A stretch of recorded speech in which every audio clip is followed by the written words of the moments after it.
Good morning and welcome back to the One Celtic Fans View. It's kind of hard to get angry about anything that comes out of Celtic Football Club now. It's kind of hard to get upset, angry. It's kind of it's what the board want, isn't it? It's what the board want. It's what the people that ultimately run the club want, because it allows them to get away with what they want to do. Before we go on to, let's just go straight to, in fact, I was going to listen to an interview with Sinosalo. Let's go to the page of Marcelo Sarachi on Instagram. Dear Celtic fans, I'm writing this to say goodbye. We had an intense, beautiful year together. We achieved so many of our goals. My agent and I did absolutely everything within our power to make a return to Glasgow happen.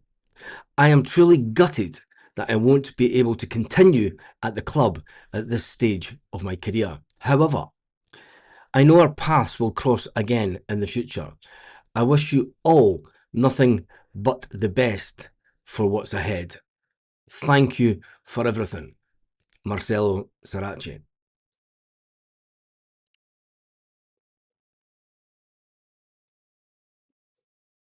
First up, you had Julian Araujo, Daiz Maeda, Paulo Bernardo, Sebastian Tinecti.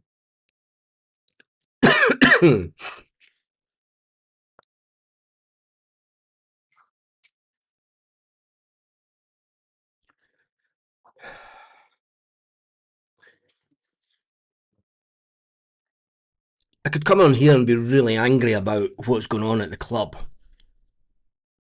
But it wouldn't do anybody any good. Wouldn't do me any good. Wouldn't do the missus any good. It wouldn't do anyone any good. Can I have some water, please? Thank you. Marcelo Sarachi did everything, and his agent, to return to the club. An easy deal. An easy deal that Michael Nicholson should have had done before the season ended.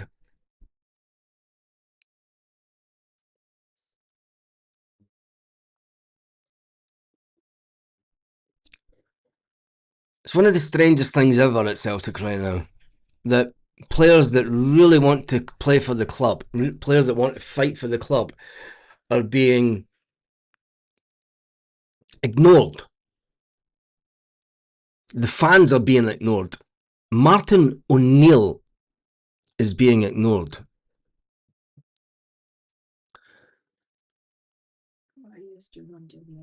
No, they're just sitting, just waiting to attack my legs. It's fine. Yeah. I'm honestly close to walking away from Celtic those days, and if you fail to plan, you plan to fail. Celtic watch along today. Am I?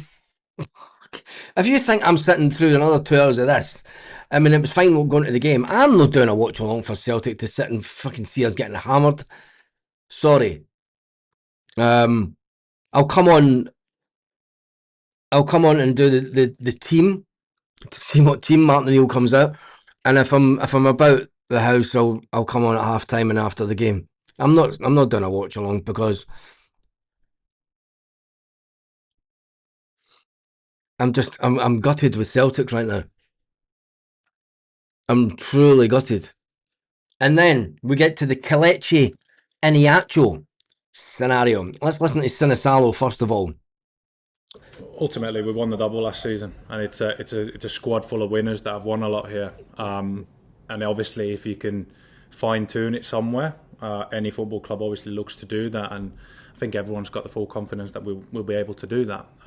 These things take time, and like I said, there's a squad there that's won a lot of winners in there that ultimately won the double last season. And do we need strengthening in areas? Yes, of course we do. But you always build from a position of strength. That's what this club looks to do, and I'm hopeful that the club will definitely do that. You speak about that winning squad. There's a lot of talk around the future of the likes of Daizen Maeda, Arnie Engels. How do you rank them as teammates, and what impact do you think that would have on this double winning squad if they go? Oh yeah, they're certainly one of the, if not the best players I've played with, and they bring a lot to the squad, not just on the pitch and stuff, but just in the change room in general. Big personalities, and yeah, it'd be a shame to lose them, obviously, but everyone understands the reality.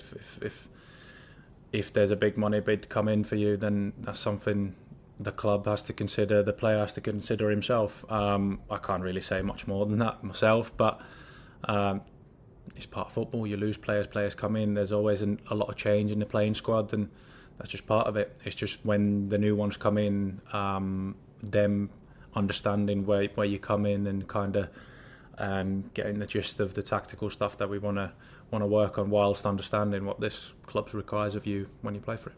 Just last one from me. There was similar sort of disquiet last season, and between the board and the fans for a perceived lack of transfer activity. Players had to clear tennis balls and stuff off the pitch at points.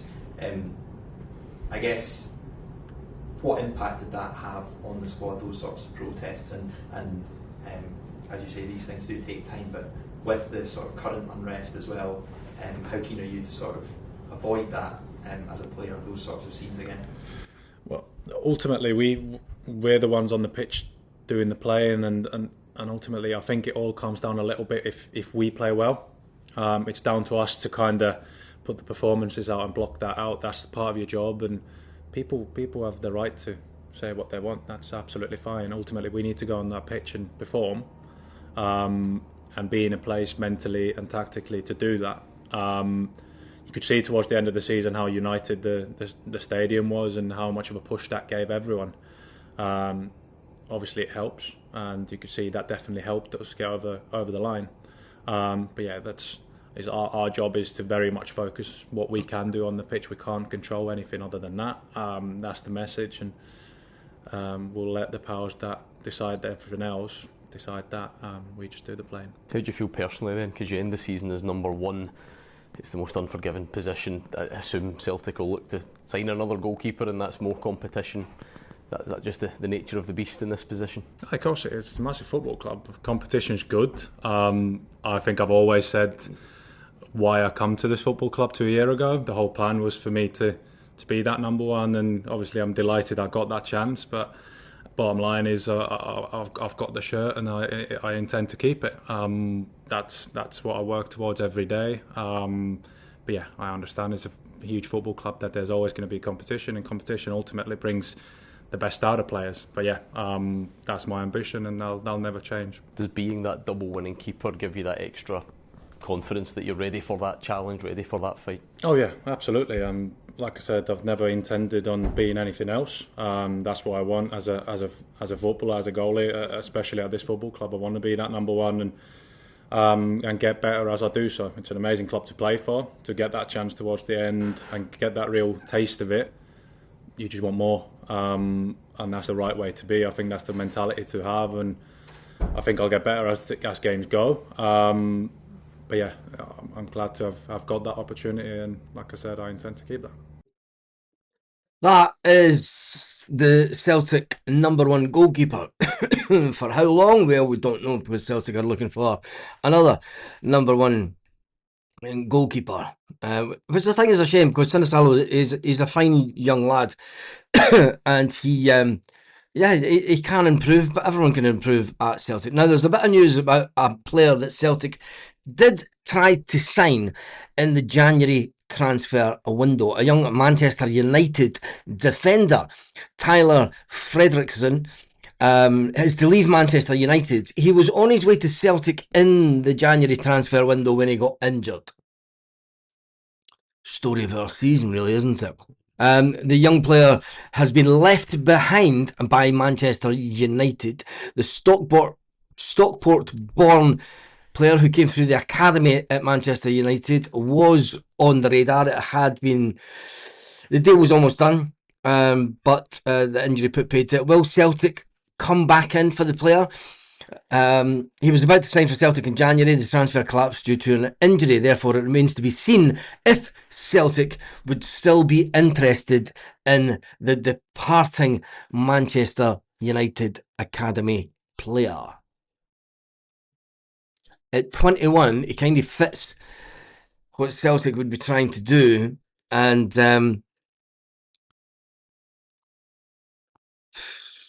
I'm not even going to get excited about it. I'm not going to, you know.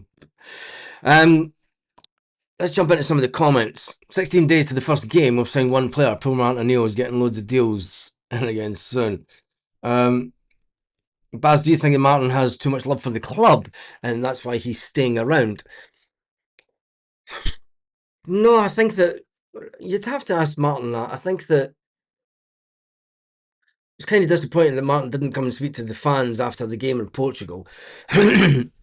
Celtic made sure that all the fans were told to get out of the stadium. I think that Martin thought long and hard about having one last crack at the big league. You know, he knew that we were going into a Champions League qualifier. Should Martin have walked away? I think he should have.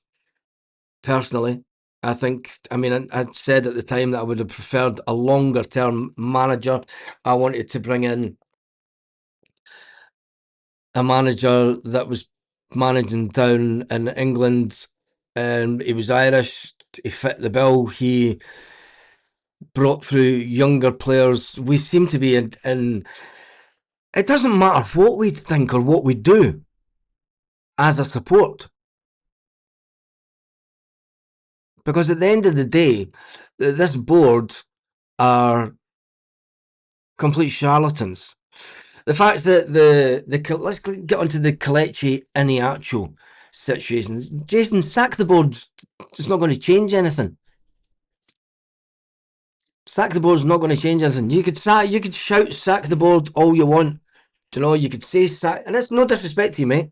You know, I back what you're getting at, but sacking who's going to sack them? There's only one person that's going to sack them, and that's Dermot Desmond, and that's not going to happen.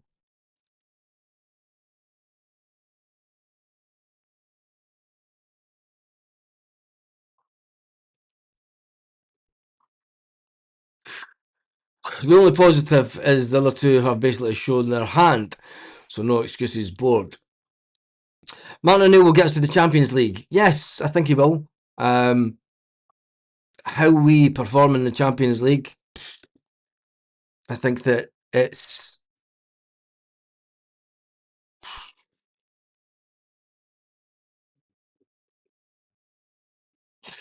the board can't be that effing stupid. I'm beginning to think that we are in financial trouble and they're hoarding pennies.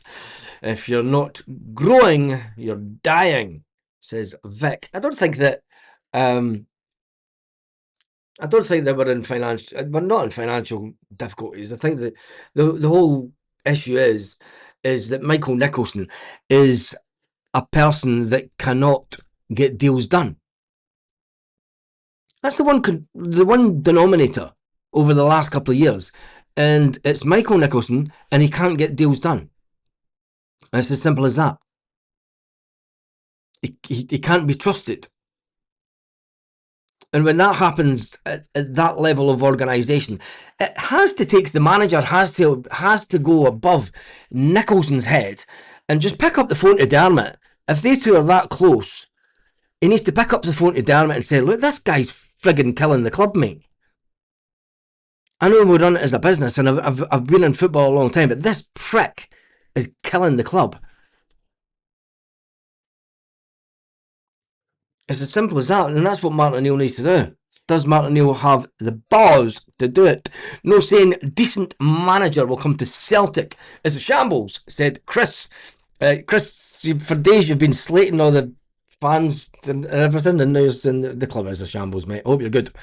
99.5% of season tickets agreed.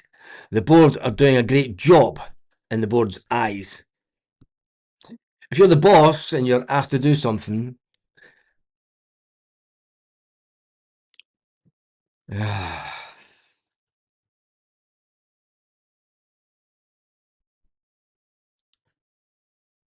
Michael Nicholson won't be ashamed though, because as you know, Michael Nicholson went and spoke to a bunch of Irish and told them that it's difficult. Yeah, it's difficult.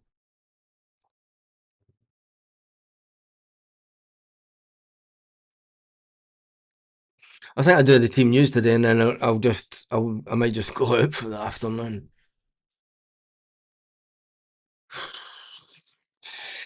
We are never getting through the Champions League qualifiers. Makes you wonder if this is deliberate sabotage by the board. Why would they do that? I mean, we've spoken about this as Celtic fans before, over the years, where we have a season where we kind of allow clubs to get back into it, and it's like, well, let's make it a bit exciting in the SPFL. I don't think that they purposely go out and do that, to be honest. We heard we would qualify last year, and we had a better squad. Do you think the board want Champions League football? They need it for the finances. They need it to be able to bring in players. I don't know, man. Can an amount of shareholders percentage not get a vote of no confidence? Only ask the question. Yeah, I think it's there's so many happy clappers on shareholders and stuff, mate. It's the board are winning. They're sucking the life out of us. You're just fans. You're just customers. Just pay your money, buy your shirts, and the sad thing is that Celtic were still trying to punt tickets for the game today. And I know that I went to the game down in Portugal, but that money wasn't going straight into Celtic's pockets. Don't know, that'd be going to the Portuguese club. And yeah, I was happy enough to do that because I think that the board are just taking the complete and utter piss out of us. Now, some good news yesterday as far as Celtic are concerned. Some of the players did return to training. Sebastian Tenecte being one. Sebastian Tenecte, that he's not the most favoured winger by Martin O'Neill, is he? And Tony Ralston, who goes into the last year of his contract, he's got a nipple hard on about that as well. And there's the man himself, Emilio Duran. He's actually quite a tall lad, Duran. It'll be interesting to see what he achieves at Celtic. He's not still got his Celtic earrings in. Oh, for fuck's sake. Colby Donovan. Oh, I told him he has a big season in front of him, and I still think he has. I think he's a fantastic talent, comes through the club. It's not everyone's cup of tea, but I think that it's a big season. Sinosalo, the only other player that came over to sign shirts and stuff at the end of the game. Cameron Carter-Vickers. Can he stay fit for a season? Will this be the first season ever that Cameron Carter-Vickers stays 100% fit?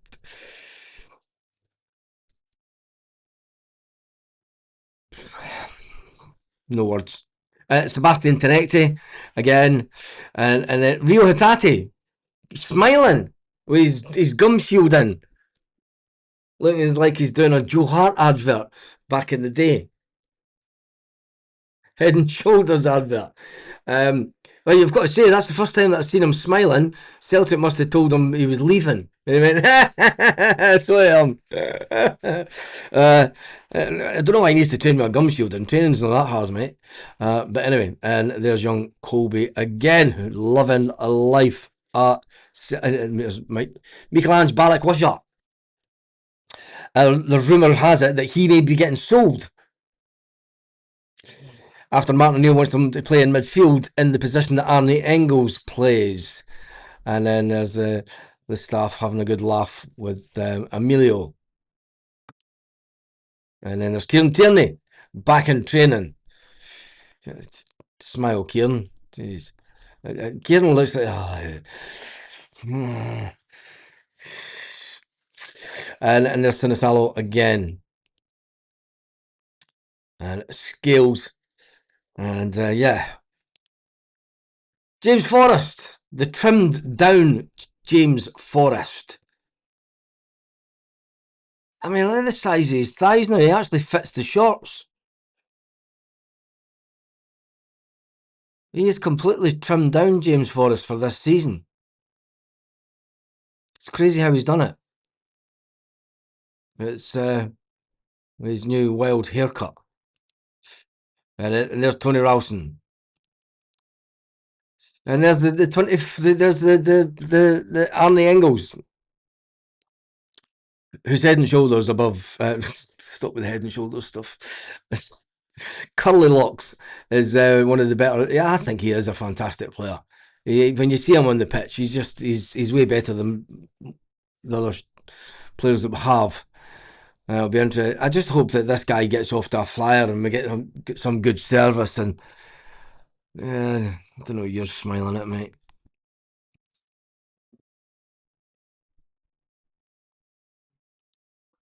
Oh, there's Yang in the background as well. There's Yang there.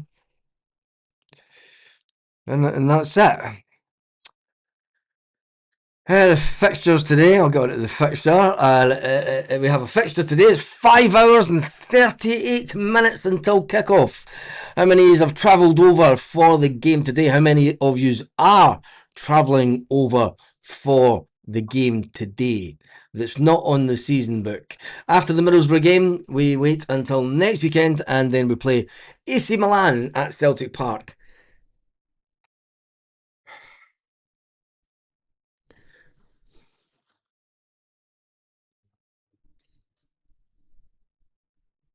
Do you know, I was going to come home for that game. My sister wanted me to come home, and my family wanted me to come home for that weekend. I was going to come home, but I decided against it about a month or so ago.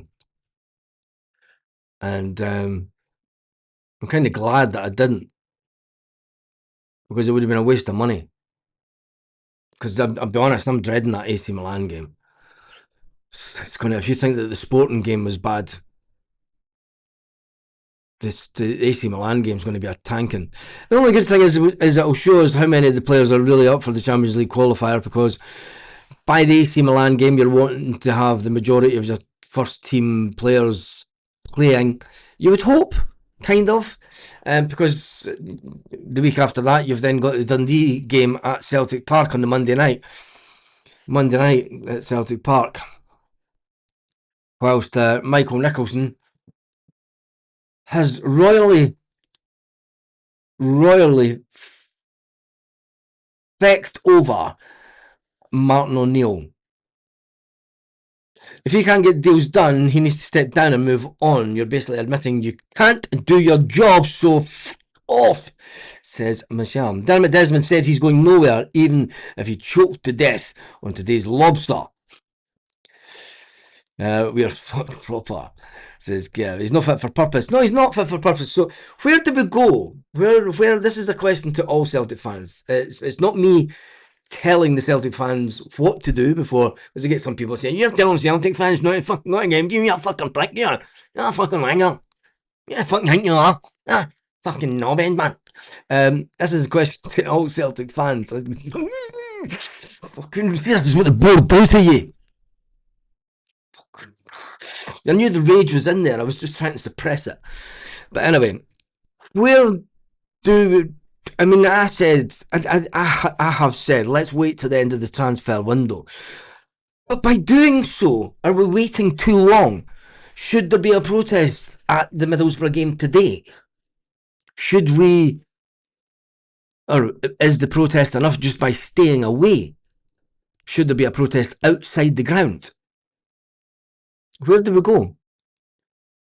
You have organisations that are trying to bring fans together, sign up to this and we'll buy £10 million worth of shares so that you can sit with the boys. No, you won't, because you're best mates with Dermot Desmond. We're just so split. I don't know, everyone's just completely sick of it, and that's what they want.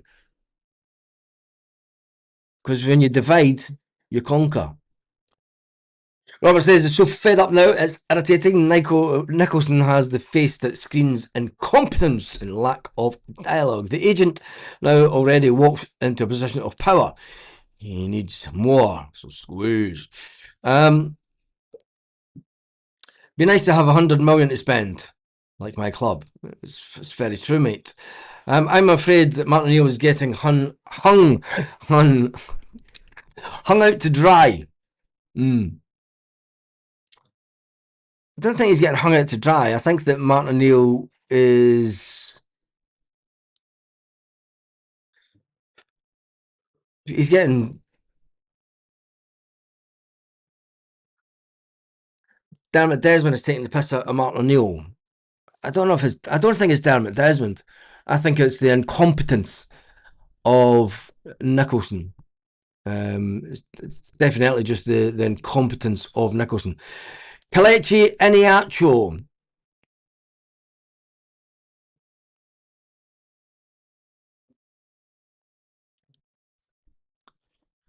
has posted on Instagram also. I mean, he's not a 47 grand a week player.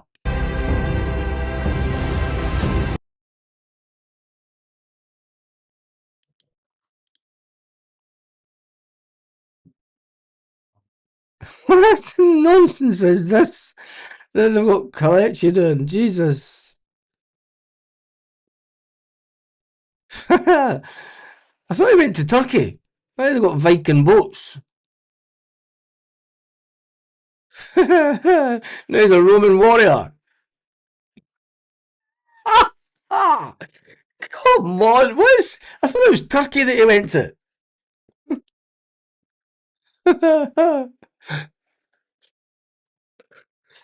Oh, the world's gone mad. The world's gone mad.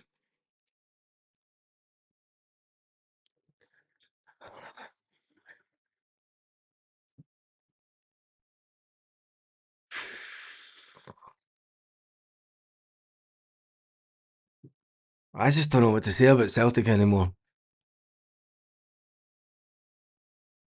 When they have to show him scoring all these goals for Celtic, don't they? It's taking the piss, isn't it? They're rubbing it in the faces of Celtic. Yeah, they've got him.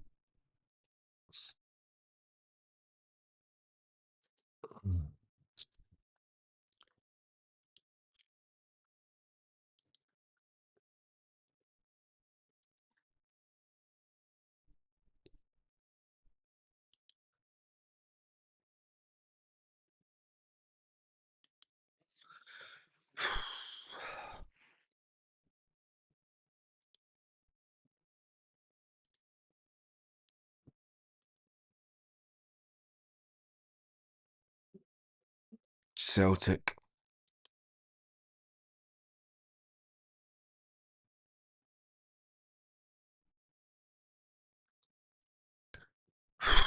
I just don't. I am totally just scunnered.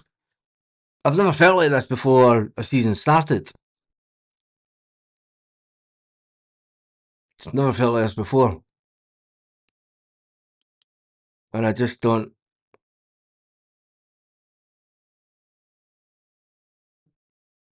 I mean, we need to improve the squad, we know that. We wanted to get players. Every single thing that Martin O'Neill said last season has been thrown in his face by Michael Nicholson. Thrown in his face.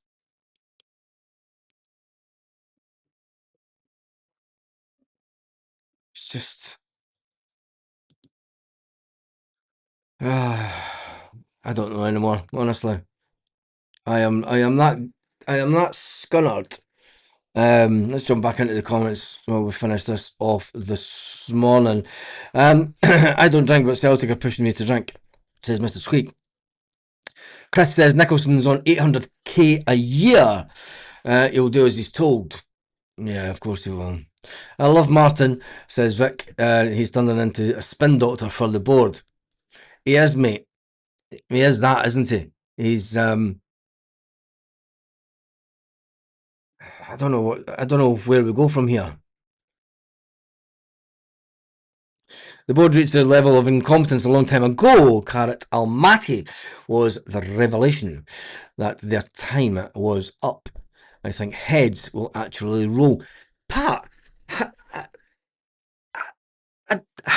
how do you think that heads will roll? Whose heads will roll?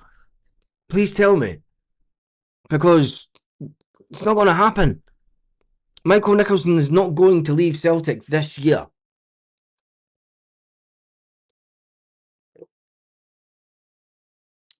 Here's my prediction. We will get into the Champions League. We will bring in substandard players before the end of the transfer window. Martin O'Neill will say that he's happy with the squad that he's amassed in public. In private, he will be thinking that he's going into the season with one hand tied behind his back.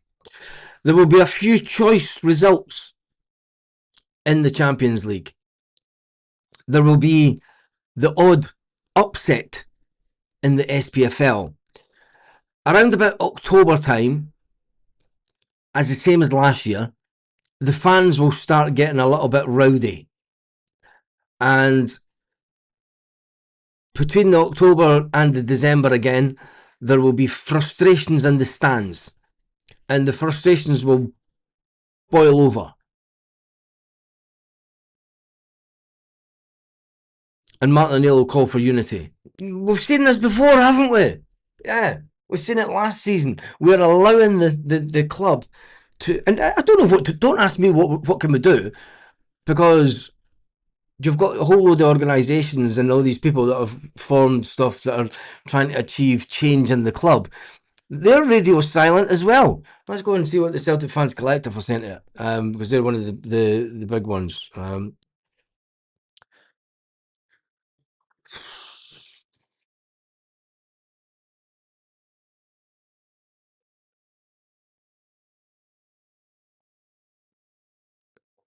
I tell you what, there's the shit show that's going online. I mean, Kelechi Iheanacho is not a 47 grand a week striker. Let me just put that out there. I would never offer Kelechi Iheanacho 47 grand. Not a chance. If that's what he's getting, fair play to him. But there's no way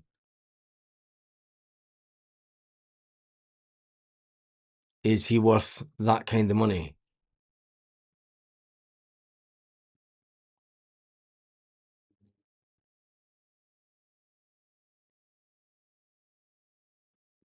Why is Trump talking about the World Cup?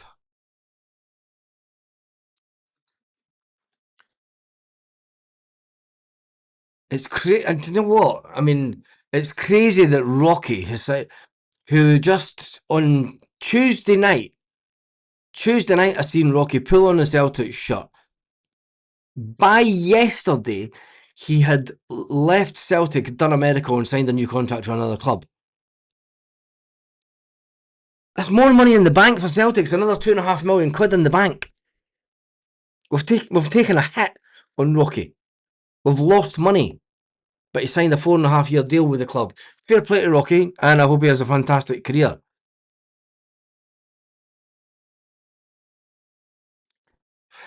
I don't know, man.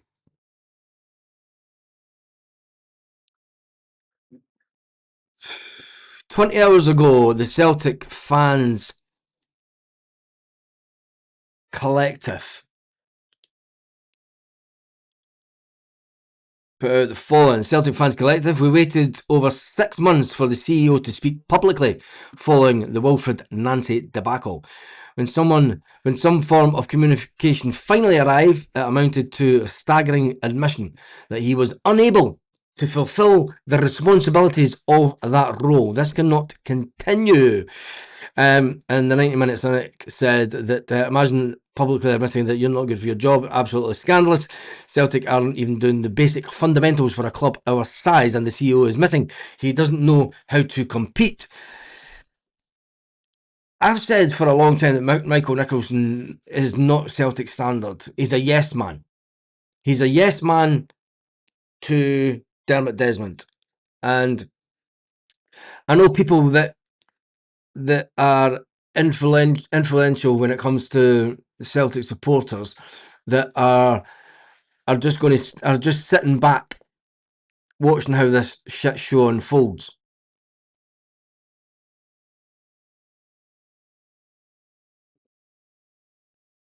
But I don't know where it's going to go, and I don't know where it's going to end.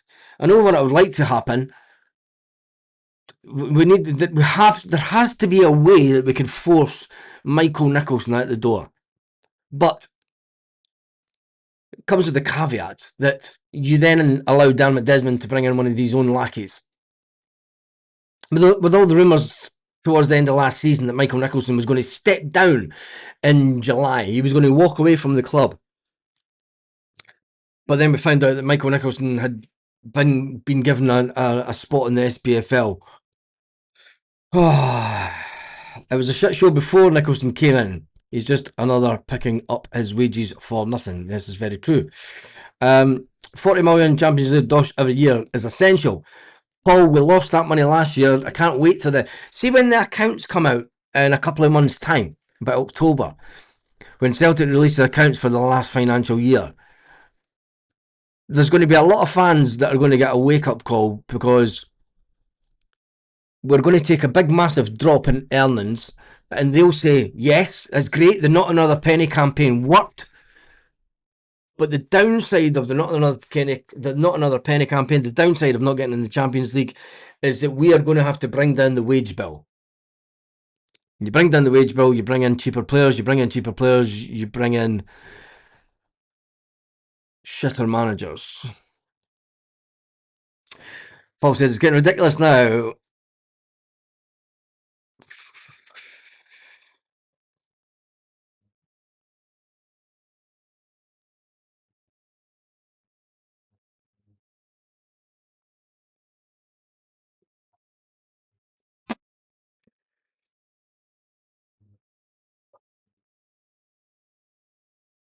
Of course it was Nicholson. Nicholson fucks every deal that he goes into talking to. And he actually signed a deal worth 40 grand. Yeah, I know. And he's not worth 47 grand a week. I would not pay him 47 grand a week. If his agent got him 47 grand a week, he's going to be pissing himself laughing. He wasn't even on 47 grand a week in Spain. And they wanted rid of him. Scoring a couple of goals at Celtic and then getting 47 grand a week. Jesus, the world has gone mad.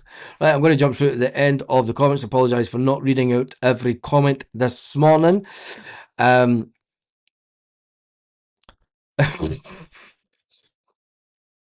know if I could put that one out. Stephen, it might go against YouTube policy to talk about that kind of thing.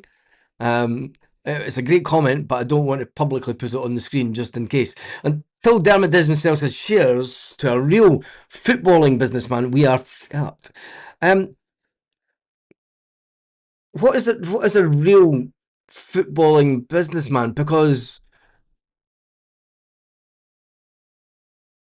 Fergus McCann wasn't a real footballing businessman. He was a businessman.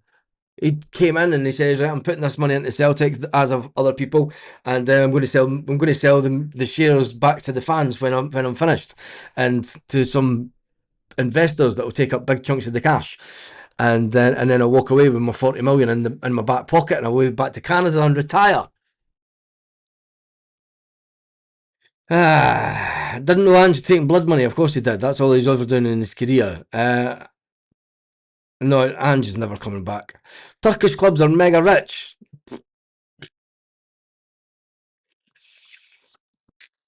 Michael Nicholson. Incompetence is clearly there to see by Dermot Desmond and Ross Desmond. They need to call an emergency. They're not going to call an emergency meeting. They don't have to give him a vote of no confidence. They sack him. Jim, that's not the way it works. They don't have to call an emergency meeting of anything. Dermot Desmond runs Celtic. End of. And he won't sack Michael Nicholson because Michael Nicholson is his yes man. Anyway, that is me done and dusted for this morning because it's just absolutely bonkers what's going on at Celtic. I will be back when the team is announced today. I like the American owner with modern ideas. An American owner? I wouldn't want an American owner, not a chance. Look how that worked out for Manchester United and stuff. They put the club into debt.